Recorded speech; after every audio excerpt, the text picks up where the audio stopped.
All of these are my current students, and some of them you're going to get to hear their different stories. Some of them have been Flowdreaming for like 10 years, some for a year. I wanted them to come and share with you because you've heard me teaching and talking about this, and I'm one person's lens, one person's story. So you can believe me, but say, well, yeah, but I don't know, that's your thing. So I need you to hear her thing, his thing, her thing, his thing, and her thing. Okay? It's like Dr. Seuss. Because it's going to show you Flowdreaming through different lenses, in different ways that it impacts your life. Different impacts, different people, different cultures, different everything is up here right now. Everything is up here right now. That sounds strange, but it's true. And B, I'm definitely my own species.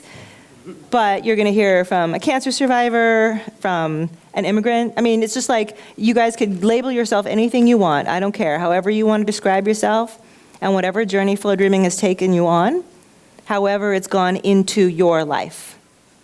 So I have notes here. I always write notes before an interview.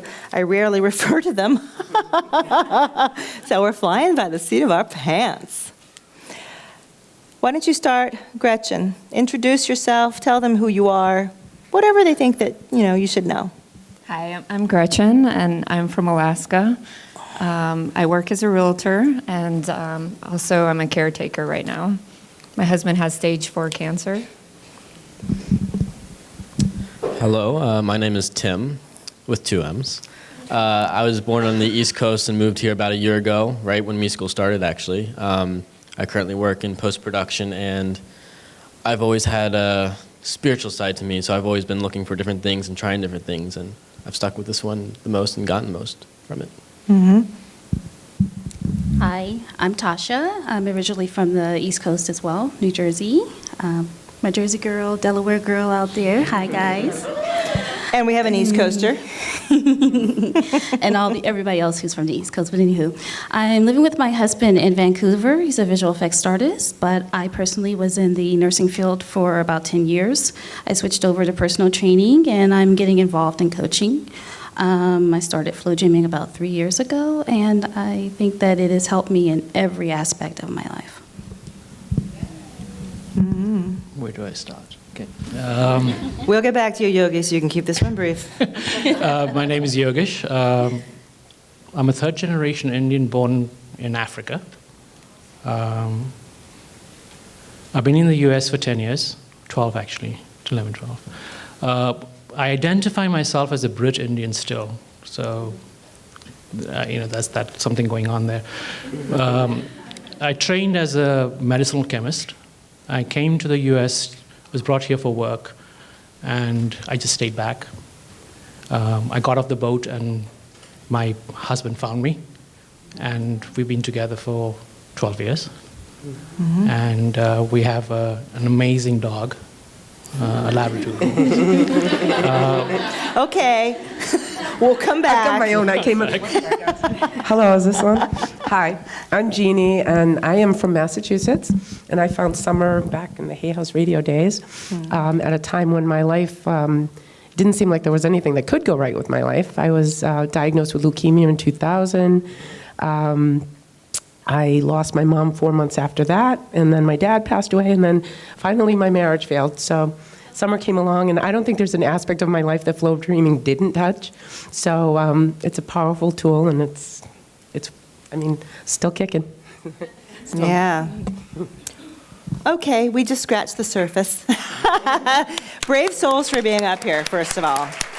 Right? Willing to actually share about themselves. Remember, we work a lot on exposure and being seen, because what's not hidden is freedom. What's not hidden frees you. So why don't we get started right here with Gretchen, because you're right next to me. Let's go. Tell me about when you started, when we first started working together, and where you were working and what you were doing. I had bad shit happening in my life when we met. I had the pattern of always waiting for the other shoe to drop, and I already had bad shit happening in my life. But I worked at the unemployment office, and I hated my job. I really, Talk about living in a lack situation. and helping other people in lack situations also. Yeah, how can you get up from that? Yeah. So working with Summer, I've progressed, and my life has gotten better and better.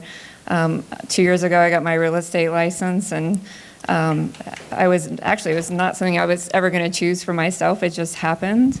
And I made, 2 years ago, I made more money than I've ever made in my life. And last year, I almost doubled my income. And that's with my husband having cancer. So I'm able to support him. My job is flexible. We travel to Seattle, which is like a 2.5 hour jet ride. So we travel it was every 3 weeks. Now it's like every 2 weeks. We're still working out the schedule. But so I'd say since he was diagnosed in April of last year, we've made 17 trips. So it supports all the travel and the lifestyle of that. And I hired a part-time assistant. And I hired a housekeeper.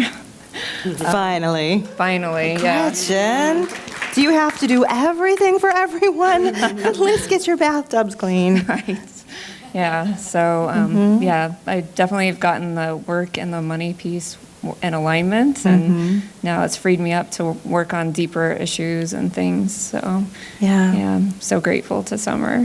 Thank you, honey.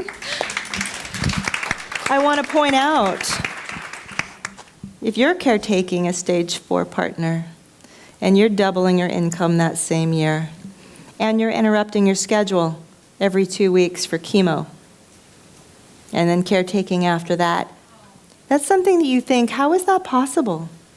How do you do that?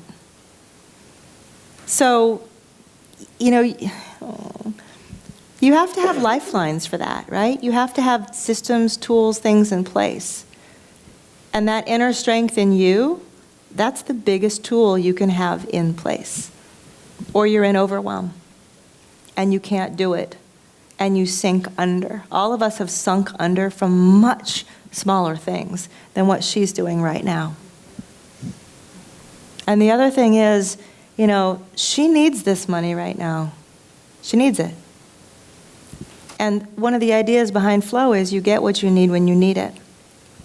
What's there for you? It's there for you when you need it. And it can be gifted to you and given to you, and it can be easy for you. So here she is in this strange state of tremendous ease and tremendous hardship. But this is part of her gift, knowing she's strong enough and lovable enough and nurturing enough and motherly enough and powerful enough to do it. See it? Yeah. Yeah. Good job. All right. Yeah. How did you get started in How this? did I get started? In August 2015, I discovered your program in Mind Valley, and I stuck with it. And that year, 2015, I actually had a job in Pittsburgh where I studied in college, and I quit it because I realized I wasn't happy at all, and I had no idea what I was going to do. So I moved back home with my parents. And then a few months later, I heard your emails or on the podcast there was musical coming up, and I was curious about it. Didn't really figure I could afford it because I had no income. But I felt that tug toward it because I totally got you and Flowdreaming and the concepts and the terms. And I guess I just sort of went for it. I gave my mind something to feel secure with, I had credit cards and as a plan B, and this whole time, a few months later, or right when music school started actually, I moved to Los Angeles and got work and sort of jump-started my life, and now 8, 10 months later, 12 months later, I feel finally on a solid foundation in my life. So Flowdreaming has touched so many different areas, and I've grown so much from it in that way.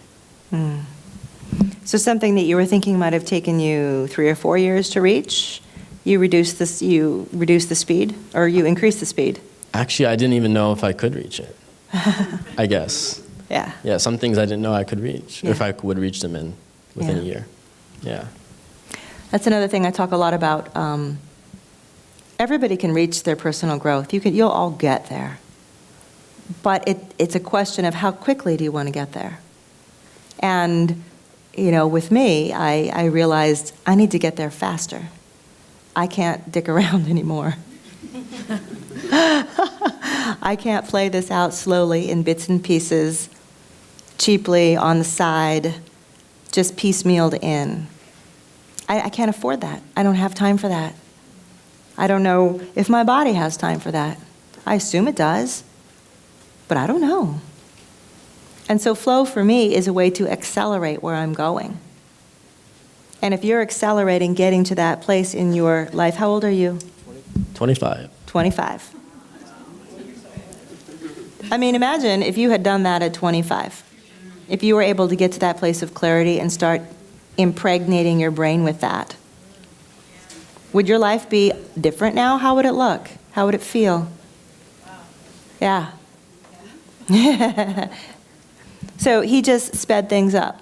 He just shaved off, 10 years and 2 bad relationships and whatever else it was going to take. Sorry, Tim. He's like, oh, I didn't know that was really in front of me. But that's the point. If you don't have to go through that crummy stuff, don't. Get to the good stuff faster. You don't have to learn through suffering. You can also learn through success.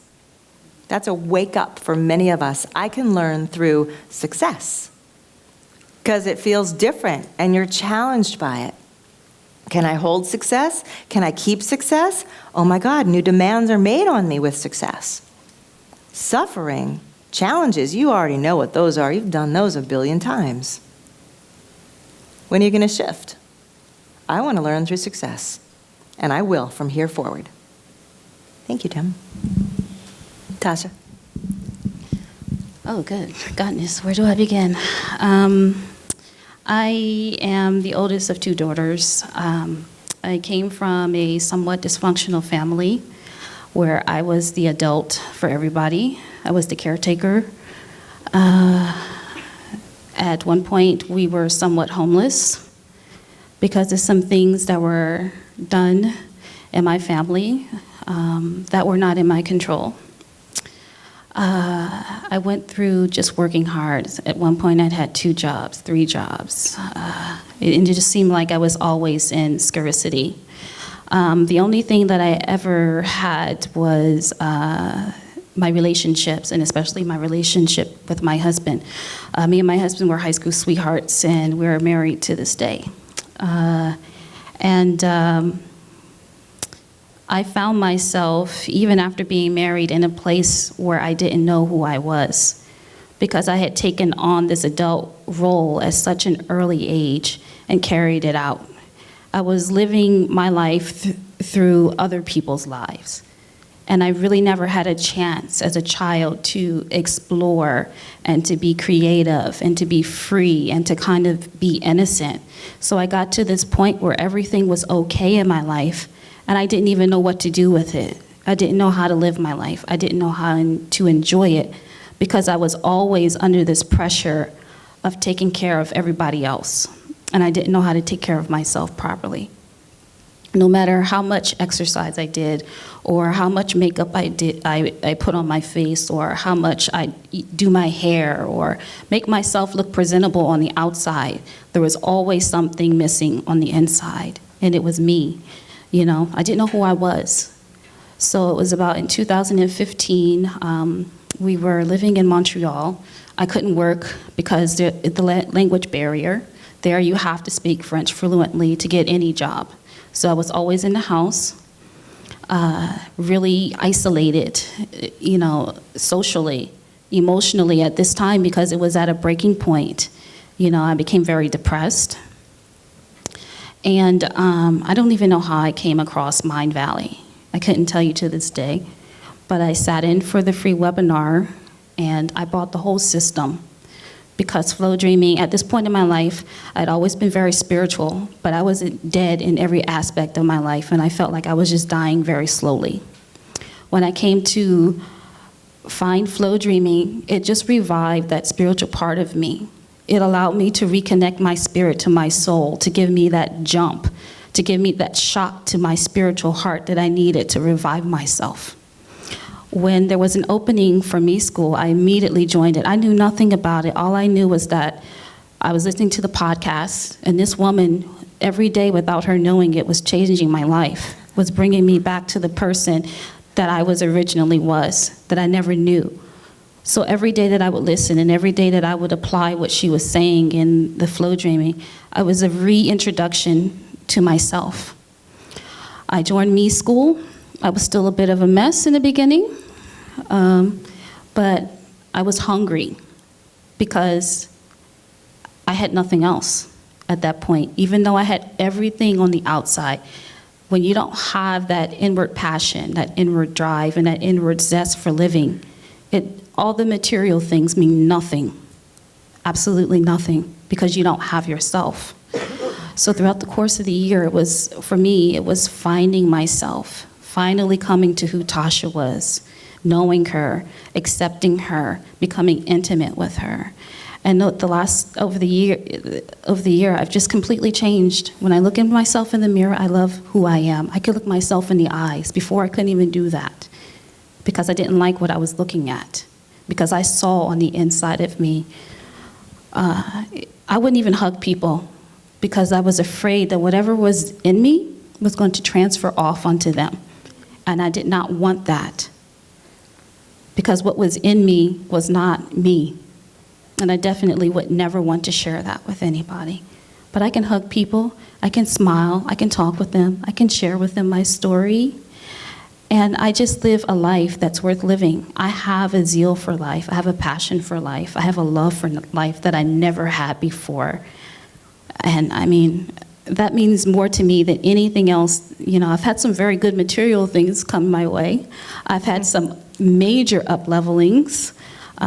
So I know some of you have spoken with me. I'm coaching for summer now.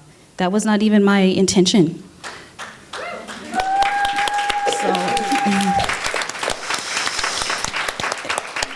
My intention was just to find me, and just doing that has brought me to where I want to be. I'm just at peace now, and I'm no longer a spiritual nomad. I've actually found a home inside myself. Yeah. Right. Thank you. Yeah.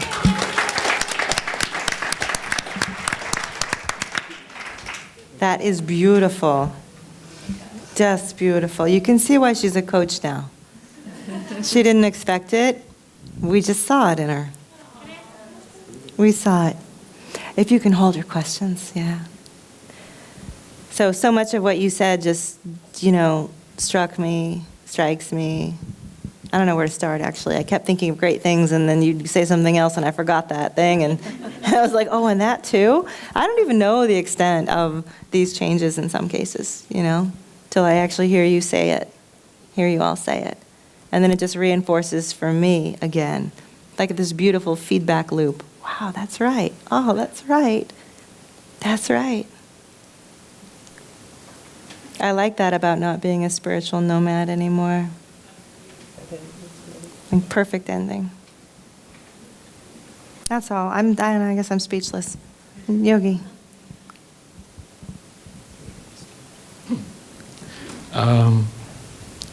I came to the US in October 2005. Up closer. Excuse me. And I was sitting in Princeton in a hotel, because that's where they put me up, and I was totally bored. And I just heard of Wayne Dyer. I'd attended his live talk at Wembley. So I said, well, I'll listen to Hay House. And up comes Summer as the co-host, and I was like, oh my God, who's this woman? Who's this weird blonde girl from California? I totally resisted. I totally resisted Summer. And but I liked what she talked about, so well, okay. I was manifesting at that time also, but I was manifesting the wrong things. Everything, and I knew I was manifesting it. So I'm like, oh God, I made it. But yes, it's the wrong stuff. It's not the thing I needed. Anyway, years go by. I bought Summer's book. I was more close to Venus, actually. I use Venus a lot, to speak to her often. That's my mom. And I got tied up in my life. I was traveling quite a lot. I was spending a lot of time in India. I had 2 apartments in India. And coming to New York, so 6 weeks in India, 2 weeks here. I was just burning myself out. And I hit a wall. And I was still on an H-1B then. And my company had applied for a green card. It was almost there, but my procrastination is like, I'll do it, and I didn't do it. I came back to the US and I fell sick. I had a mental, total breakdown. I think I couldn't even move. And I was diagnosed with depression from untreated ADHD. And I'm like, what the fuck? ADHD? And I go, what do you call that? I mean, everybody's got ADHD. Anyway, it was just a label. Now I look back, it's just a label that was given to me. But I was totally in a mess. I lost my job. I was so sick that I didn't realize that within 90 days I had to leave the country. Who cares? I said my relationship was down in the dumps, and come on. For 2.5 years, I was spending 6 weeks in India and 2 weeks here. No relationship was going to do well. But he supported me, and we were together. I walked out. I got another apartment. And then I realized that I've always stayed in the country, and I can't apply for a job. I can't do anything.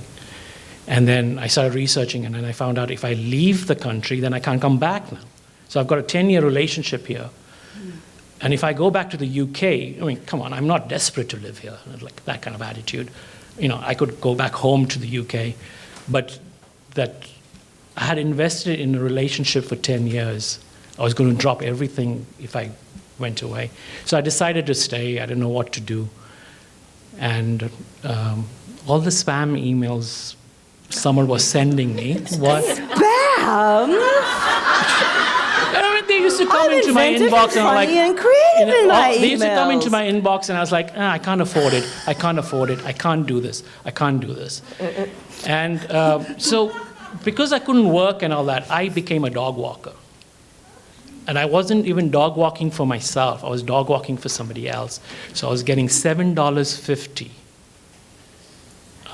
Dog walking in New York City. You know that image of the guy with the 9 dogs on the leash? You can manage 9 dogs. That's a good thing. But you only get $7.50 if you're working for somebody else. But anyway, at the same time, I didn't know what to do. I was researching and doing all that kind of stuff. What's my next step? And I joined Me School. I didn't join Me School when I had a high-flying job and I could afford it, because I thought I couldn't afford it. But I joined Me School when I was dog walking, and I used to walk dogs from 7 in the morning to sometimes 11 in the night. And I made sure that I paid, and it was a commitment. It was a commitment to myself that I'm going to flow dream, because all these years, from 2005 to 2015, I just dabbled in and out. I flow dreamed a little bit, I came out of it. Oh, it doesn't work. She just talks crap. Anyway, but I committed to flow dreaming. In 2015, I was dog walking. I didn't hire a lawyer. I flow dreamed. I researched and researched. I found all the loopholes, not the loopholes, the laws around green cards. Luckily, I take it up to myself. I said the DOMA thing came through. So I said I manifested the Supreme Court decision to allow gay people to marry. I don't know how much I contributed to it, but anyway, that came through. So we got married. I didn't even have money to pay for my visa fees. I was dog walking. No lawyer, nothing. I sat down every day, researched everything, filled up my own forms, applied for my green card, got my green card, got my work authorization, and then the big thing came. How will I find work?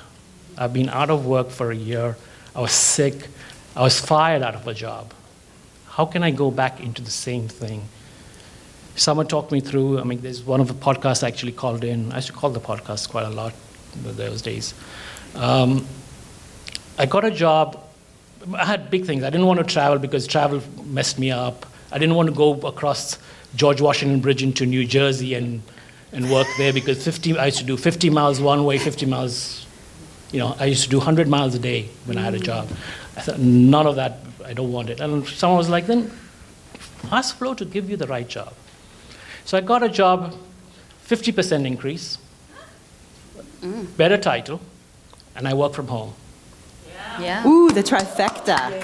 And I'm like, fuck, this thing works now. Yeah. It is working. And then my dog walking, actually, because I work from home, I have a dog boarding business. We have 3 dogs which come in every day. They come with their lunch boxes. And end of the month, I get 3 checks, fixed income. That's right. So I manifested that. So I manifested a lot of stuff, and then I just got hooked to it. Right? How's your mind now? My ADHD. No, I mean, assuming you're not still that terribly depressed dog Not at all. walker. I used to be on the highest dose of Adderall. I could not function without taking a very high dose of Adderall. Literally, I couldn't sleep. I used to grind my teeth. I'm a medicinal chemist. I know my drugs. And I knew it was just, I was messed up. I'm like, I couldn't get up. To walk a dog, I had to take Adderall. Like, what kind of focus do you need to walk a dog? But I couldn't function. But over this time of Flowdreaming and all that, and I use Flowdreaming a lot to control my ADHD. And I use ADHD, as someone says, it's a gift. Whenever I go away, I am Flowdreaming. So at the moment, I'm on no medication at all. Wow. I do not take any. Wow. No antidepressants, no Adderall, nothing. Yeah. And this man has fantastic shoes, yes. I wanted to say, the program, I have been blessed to have been published by both Hay House and Mind Valley, 2 of the largest mind, body, spirit publishers in the world. But the program they're referencing is no longer available in Mind Valley, so don't go looking for it. It's not there. I have it back as my own. Yeah. Thank you, Yogi. That's tremendous. After school, I went in for PM because I just wanted to go in deeper. I saw so many results. That's personal And, mastery. It's the second year, I if just you wanted, want I it. just wanted to be Summer's Diamond student, and I'm one of them. And I'm very proud of that because Yeah. you help me out every time. Thank you. Thank you. My own. I don't- Beautiful, Yogi. When are you guys, you're listening to this, you have to ask yourself, when am I going to give myself permission to believe it might be true? When am I going to give myself permission to think, I might have that kind of effect? You had it, they had it, but there's this translation that has to happen. Maybe I can have it. And again, that's the head-heart conversation starting to kick up. Well, it works for them, maybe not for me. Will it work for me? I don't know. Can I trust that it will work for me? It's a permission that you have to give yourself. You have to allow yourself. And that's something that Yogi's story brings out. Right? I triggered him from the start. And then he realized I'm triggering him. There's something there. I wonder what that is. And then he gave himself permission. He opened the door. And that's something that we sometimes, close off in us. I've already done things before. And we come up with all kinds of, I've already done programs. I tried meditation. I've done this. And the fact is, if your life is not showing up for you exactly the way you want it to, you have not done the right things yet. And you can't say, I'm not going to do any more things. Because then you're saying, I'm fine with everything exactly the way it is. Maybe you are fine with everything exactly the way it is, and you have solved it all. That would be awesome, and that is awesome.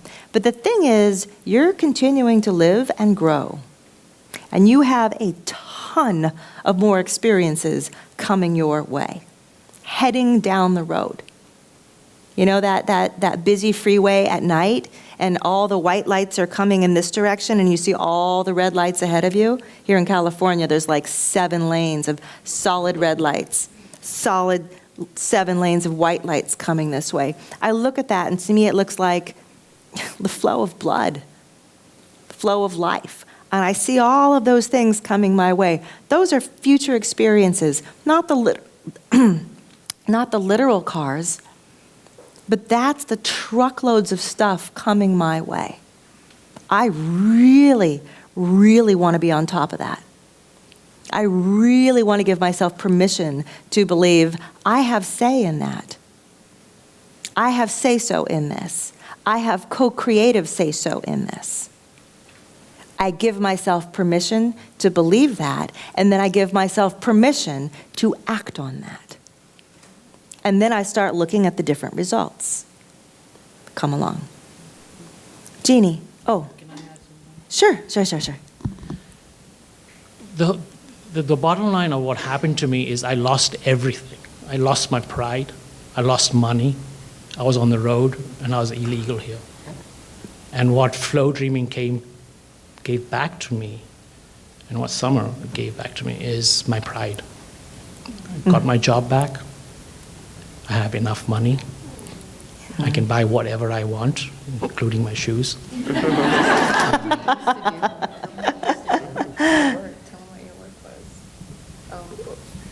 Before the dog walking off. Yes.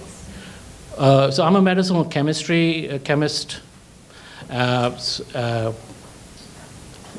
I did my master's in medicinal chemistry, and then I did 2 years of PhD, and I gave it up.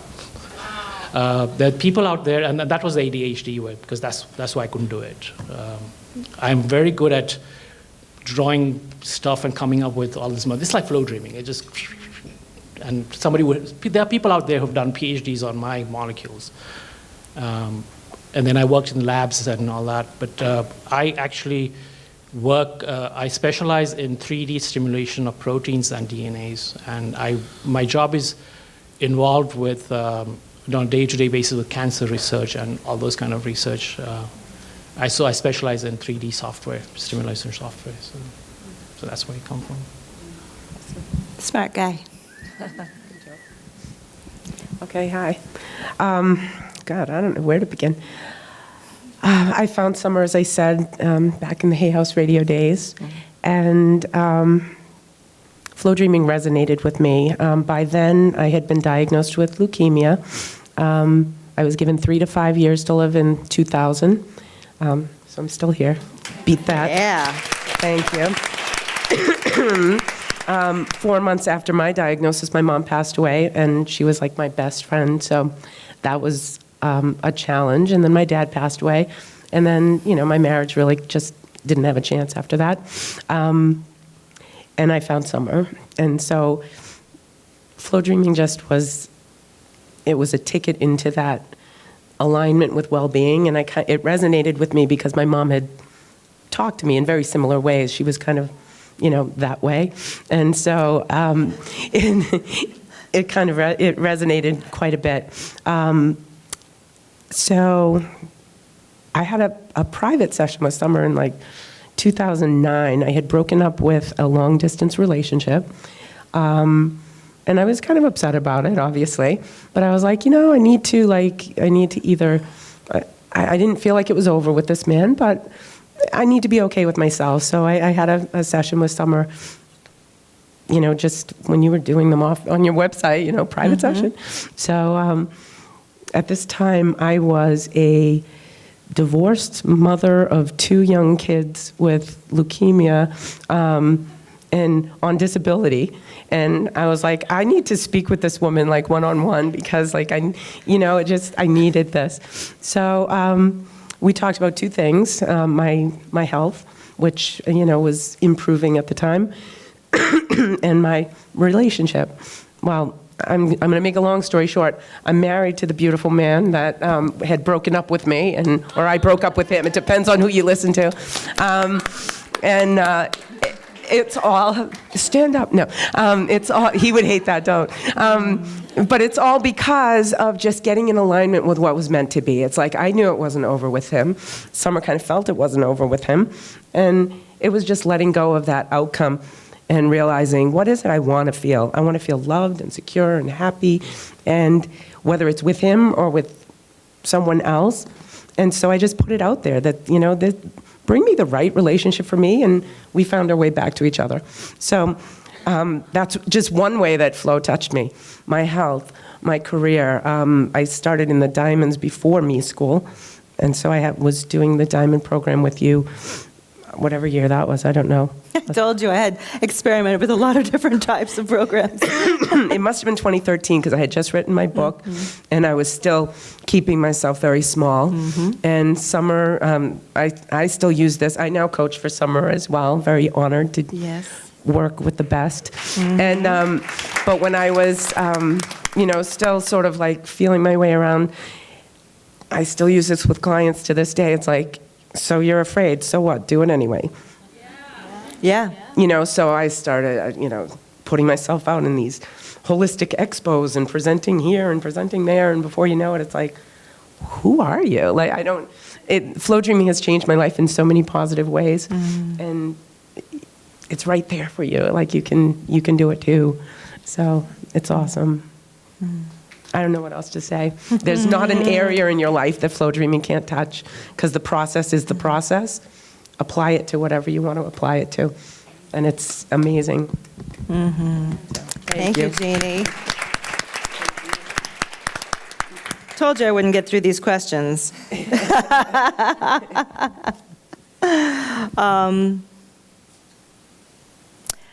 What parts of Flowdreaming or Me School or any of the programs have been the most powerful for you?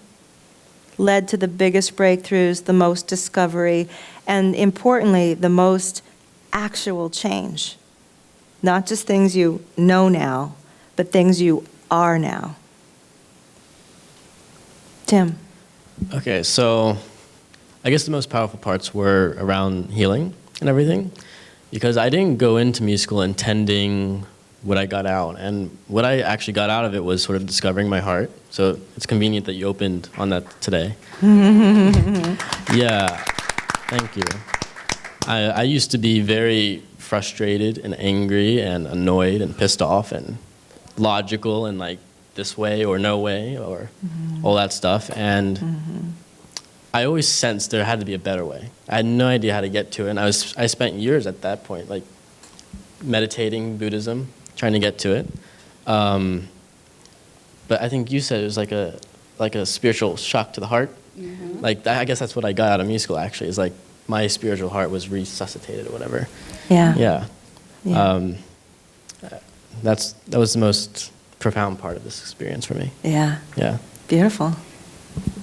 Thank you, Tim. Who's next? Most powerful? Most powerful teaching, most biggest impact. What made it actually real? Not just no. The universe is my suitor. Shh. We're not going to talk about that part. That's a surprise that people in Me School get. Can't give away the farm, kids. I need to save that one because it's got to hit you powerfully if you get it. Well, I'll say this: self-love, self-awareness, and allowing yourself to be present with yourself. It's like you're present when you're in a conversation and you're talking to somebody. What we don't realize is that every day we have a conversation with ourselves. And we need to be mindful of the conversations that we have with ourselves. We need to be present when we talk to ourselves and mind what it is that we're saying to ourselves. Because usually you're chastising yourself for your emotions. Yeah. Something you did or didn't do. That feeling that's coming up for you. So we always talk about changing the inner dialogue. Let's change the inner emotional dialogue.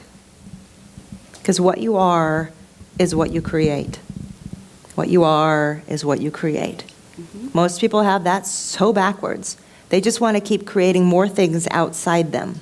If I do this, it will fix it. If I use that system, if I go to that, associate degree program, if I buy this house, if I marry that person, if I just do this series of things that my head is telling me to do, I will get there. Work harder.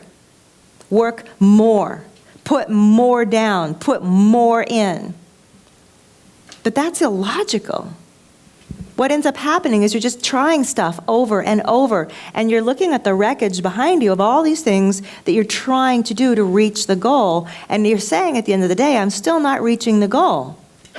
Or even worse, I reached that goal, but it turned out not to be the thing that I ultimately need or want, which is now my next goal. And that's how people live this hamster wheel life, right? That's not manifesting. That's constantly looking for the next piece to get you that thing that you are needing in here.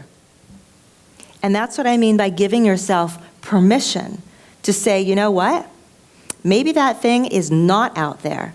Maybe the very best thing I can do at this moment in my life is to go in here. Because if I go in here and I figure out this landscape, which most of us is a very unknown landscape. It's an unknown landscape. So that's why we're so focused on the outside landscape. It's easier to deal with, we think.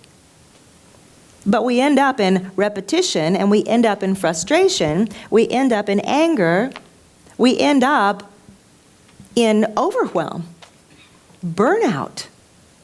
Who here has experienced burnout? I sure have. And at some point you say, it's not out there. You can stop looking out there. You can stop looking out there right now. Give yourself permission to stop looking right now for the next business, for the next partner, for the next whatever it may be online. Stop looking out there. Look in here. You need that year. You need that hour. You need that moment. Look in here. All right, we're wrapping up. Do you guys have any other words that you just want to say? I mean, what challenged you the most? What scared you the most? What shifted in you the most? How did you feel about Me School? I went through Me School and manifested quite a lot of stuff. But the toughest part of Me School, or post-Me School, into PM, I think we got it quite late into PM, was a pattern I have. And when we found it, I have a habit of fucking things up. A pattern. That's his pattern. Right.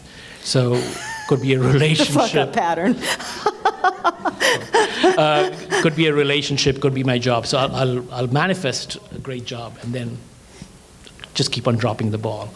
And finding that and dealing with that was powerful, and it was scary. But what I'm really happy with the whole process is you taught me how to heal that. Yeah. And now I don't fuck up. Except with those shoes. No, I'm kidding. I actually think it's brilliant. He's actually wearing those right now as a kind of personal brave action, which is another thing that we teach. I was not showing up. I was hiding in the background. I'd come up, with after creating all this, I still was. I would sit at work and not show up. I would not show up in my relationship, and this was my inspired action. Summer forced me to say, do something. I'm like, okay. No, but I really had my stomach churned when I bought these. Yeah. But it's my showing up. I show up in my relationship now. I show up in my work. I show up and I do things. Yeah. And that was the inspired action. Bracing versus embracing. There you go. Thank you, Yogi. Brilliant. Brilliant. All right, you guys, thank you so much for sharing with everybody. Look how vulnerable they had to be. This is vulnerable. This is real lives, real stuff, real change. It's totally, saying it's totally possible is just an understatement. It's a choice that you make. It's just a clear choice. And then you stand behind that choice with full faith and belief in yourself. That's where most people back away. They can make the choice, but eventually that full faith and belief in themselves pulls them back from that choice again. So they made that choice, and then they said, I'm going to stand in full faith and belief and just see what happens. Just see what happens. And when you come from that, well, it can't get any worse from here, then it's only up. But I don't want you starting, I can't get worse from here. Because it will go up from any point you start.